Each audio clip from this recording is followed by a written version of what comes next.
일본 정부가 또다시 증세를 위해 자국민 속이기에 나서는 모습입니다. 앞으로 일본인들의 삶은 더 힘들어질 것으로 예측되고 있습니다. 피커TV에서 자세한 내용 전해드리겠습니다. 지난해 8월 24일에 발표된 국회 예산정책처의 2020 조세 수첩에 따르면 2018년 우리나라 국민 부담률은 26.7%로 전년 25.4%보다 1.3% 상승했습니다. 이는 2018년 기준 OECD 평균보다 7.3% 낮은 수준입니다. 2024년 전망치의 경우 27.3%로 2018년보다 높지만 그래도 선진국보다는 훨씬 낮은 수준입니다. 국민 부담률이란 한 해 동안 국민이 낸 세금과 국민연금, 산재보험, 건강보험 등 사회보장성 기금을 합한 금액이 국내 총생산에서 차지하는 비율을 말합니다.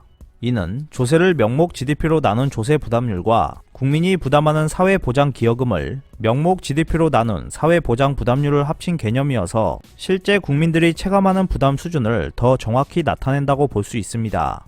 이 때문에 일각에서는 복지 등을 위해 국민 부담률에 대한 인상이 필요하다는 의견도 나오고 있는 상황입니다.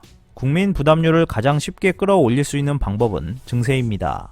일반적으로 증세라는 단어는 상당한 부담감을 느끼게 하기 때문에 사회적 논의가 선행되어야 할 필요가 있습니다. 그렇다면 일본의 상황은 어떨지도 궁금해집니다. C19 감염증의 확대로 인해 경기 침체로 생활이 어려운 일본인들이 늘어나고 있는 가운데 세금과 사회보험료가 일본 사람들에게 무겁게 부과되고 있습니다.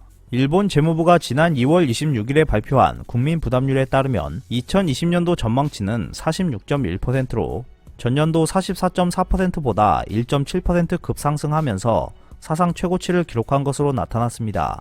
사상 최고치 경신은 5년 연속 이어지고 있었지만 부담률 상승폭은 어느 때보다 컸습니다. 2020년도에 일본의 국민 부담률이 급상승한 것은 C19 감염증에 의한 경제활동의 정체로 국민 소득이 크게 줄어든 영향 때문인 것으로 파악되고 있습니다. 또한 일본 정부가 2019년 10월에 소비세율을 인상했기 때문에 소득 대비 비율 상승은 멈추지 않았습니다. 감염증 관련 경제 대책에서는 10만엔 급부금이 실시된 것 외에 고트 트래블 등 대규모 세금이 투입되었지만 소득세를 감세한다고 하는 소리는 일본 정부 및 국회에서도 나오지 않았습니다. 지난 3월 2일 중연 본회의에서 가결 성립된 일본의 2021년도 예산은 106조엔으로 사상 최대입니다. 물론 이렇게 세입을 크게 웃도는 세출 예산의 부담은 머지않아 증세의 형태로 국민 부담으로 돌아가게 됩니다. 이 때문에 일본의 국민 부담률은 앞으로도 확실하게 상승할 것으로 예상되고 있습니다. 그런데 일본 재무성의 추계를 보도한 언론 보도는 완전히 내용이 달랐습니다.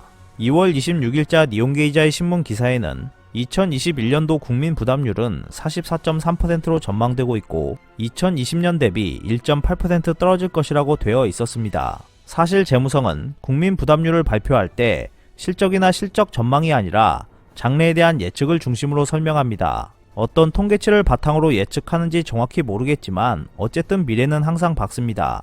일본 재무성에 출입하는 기자들은 그 설명을 듣고 예측을 중심으로 기사를 쓰고 있습니다. 정부와 언론의 합작품인 것인지 확실하진 않지만 일본 정부가 밝은 미래를 예측하면 일본 언론도 같이 밝은 미래를 기사화하고 있습니다. 이러한 일은 일본에서 매년 일어나고 있습니다.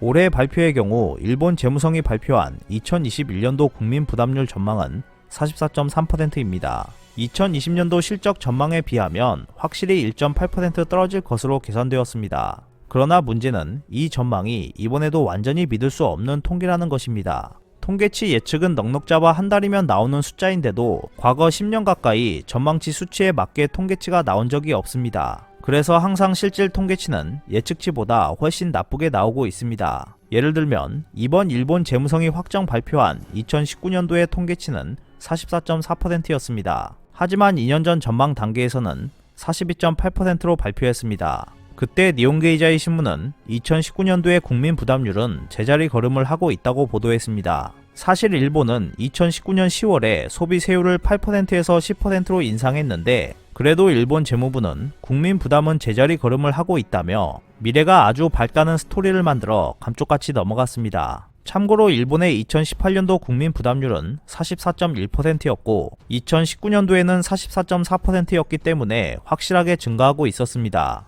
이러한 통계조차 믿을만한 것인지 의심스럽지만 일본 정부의 공식 발표는 그렇습니다. 이번에 재무성이 발표한 2021년도 일본의 국민 부담률은 큰 폭으로 하락한다고 했습니다. 하지만 거기에는 국민 소득이 큰 폭으로 증가한다고 하는 전제가 깔려 있었습니다.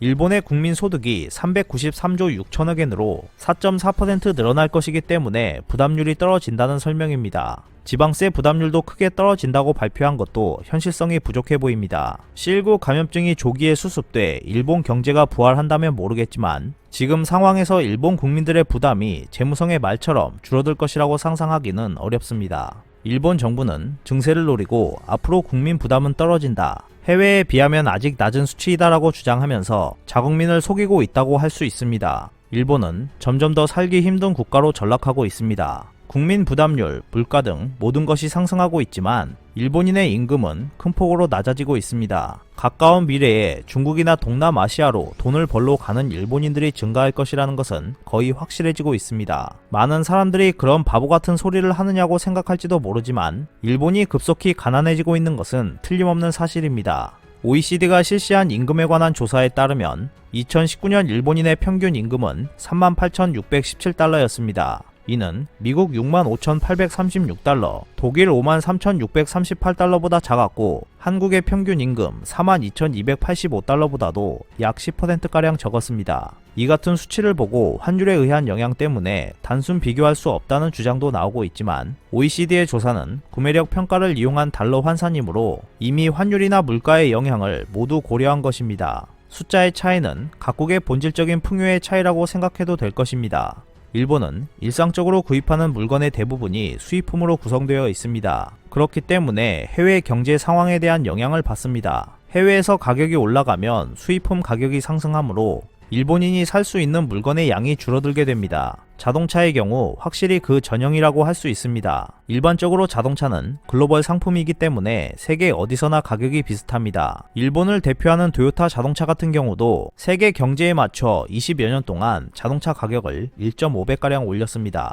하지만 일본인의 임금은 제자리 걸음이어서 자동차는 이미 그림의 떡이 되어버렸습니다. 이러한 이유 때문에 일본에서 경차가 잘 팔린다거나 공유 자동차 서비스가 활성화되고 있는 것이기도 합니다. 일본인의 임금이 오르지 않는 것은 버블 붕괴 이후 일본 경제가 성장을 멈춰버렸기 때문입니다. 같은 기간 다른 나라들은 경제 규모를 1.5배에서 2배로 키웠기 때문에 상대적으로 일본이 가난해졌습니다. 그 대표적인 원인은 비즈니스의 IT화를 경시하며 기존의 사업 모델에 매달렸기 때문입니다. 대표적인 예로 유니클로를 운영하는 패스트 리테일링의 홈페이지를 보면 쉽게 알 수 있습니다. 패스트 리테일링은 시가총액이 11조엔을 넘고 있고 시가총액 랭킹에서도 5위이며 니케이 평균 주가에도 적용되고 있는 일본을 대표하는 대기업입니다. 하지만 패스트 리테일링의 홈페이지는 초등학생이 만든 홈페이지라고 할 정도로 낙후되어 있습니다. 아마도 요즘 대한민국 초등학생들은 이보다 더 잘 만들 것입니다. 90년대 향수에 흠뻑 빠져있는 일본 기업들과 한 푼이라도 더 뜯어내기 위해 증세를 목표로 자국민 속이기에 바쁜 일본 정부가 있기 때문에 일본인들의 삶은 더 힘들어질 것이고 일본의 날개 없는 추락은 계속될 것으로 예측되고 있습니다. 오늘 준비한 소식은 여기까지입니다. 끝까지 시청해주셔서 감사합니다. 여러분의 좋아요와 구독은 영상 제작에 큰 힘이 됩니다. 앞으로도 피커TV에 많은 관심 부탁드리겠습니다. 오늘도 즐겁고 멋진 하루 보내세요. 다음 영상에서 뵙겠습니다.